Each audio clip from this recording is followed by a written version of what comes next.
बहुत समय पहले की बात है। माठीपुर नाम का एक गांव हुआ करता था। उस गांव में रामू नाम का एक गरीब सब्जी वाला रहता था। वह अपनी बीमार पत्नी और अपने 8 साल के बेटे के साथ रहता था। रामू का जीवन बेहद साधारण था। वह रोज सब्जियां बेचने शहर जाता और शाम तक जितना कमा लेता उसी में अपने बेटे मुन्ना और बीमार पत्नी सारिका का पेट भरता। एक दिन की बात है, बारिश बहुत तेज हो रही थी। रामू अपनी टोकरी लेके शहर के लिए निकलने वाला ही था कि मुन्ना ने कहा, बाबा आज मत जाइए, बारिश बहुत ज्यादा है। बेटा, अगर आज नहीं गया तो कल तुम्हारे लिए दवा और दूध नहीं ला पाऊंगा। रामू ने जैसे तैसे अपनी टोकरी में सब्जियां सजाई और भीगते हुए शहर के लिए निकल पड़ा। भीगते भीगते वह शहर पहुंचा, लेकिन उस दिन ग्राहक कम थे। कई सब्जियां गीली होकर खराब हो गईं। शाम तक उसे बस 40 रुपये ही मिले। घर लौटते वक्त रास्ते में वह एक चाय की दुकान पर रुका। वहीं उसने देखा एक सज धज कर बैठा आदमी अपने झूठे स्टेटस की बातें कर रहा था। मैंने तो कल ही 50,000 की घड़ी खरीदी, असली ब्रांड है भाई।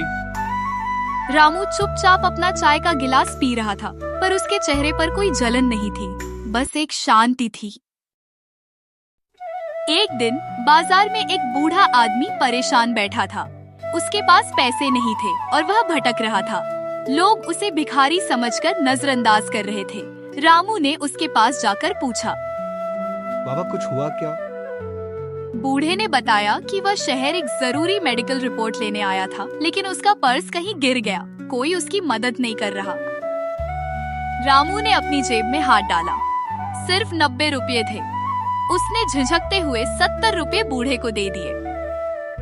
बाबा आप पहले घर जाइए, बाकी बाद में देखेंगे। बूढ़े की आंखों में आंसू थे। कुछ दिनों बाद रामू की पत्नी की तबीयत अचानक बहुत बिगड़ गई। डॉक्टर ने कहा, इन्हें शहर के बड़े अस्पताल में भर्ती करना होगा। तुरंत इलाज चाहिए। खर्चा कम से कम 10 से 15,000 लगेगा। रामू के पास बस 500 रुपये थे। वह इधर उधर भागा, कुछ रिश्तेदारों के सामने हाथ फैलाए, लेकिन सबने मना कर दिया। रामू टूटने लगा, लेकिन उसने हार नहीं मानी। वह रोज सब्जियां बेचने के बाद ऑटो साफ करने लगा। रात में ईंट ढोने लगा। धीरे धीरे उसने 4,000 रुपये जमा कर लिए। पर एक रात जब वह ईंट ढोकर लौट रहा था तो एक कीमती ब्रीफकेस उसके पैरों से टकराया। खोलकर देखा, उसमें ढेर सारे नोट और कुछ जरूरी दस्तावेज थे। रामू सकते में आ गया। यही वह पल था जहां किस्मत उसे आजमा रही थी। रामू उस ब्रीफकेस को लेकर सीधे पुलिस थाने गया। साहब, ये मुझे सड़क पर मिला। किसी का कीमती सामान लगता है। इंस्पेक्टर ने आश्चर्य से उसे देखा और कहा, तुम गरीब होकर भी इसे वापस लाए। कोई और होता तो। कुछ ही देर में ब्रीफकेस का मालिक भी थाने आ गया।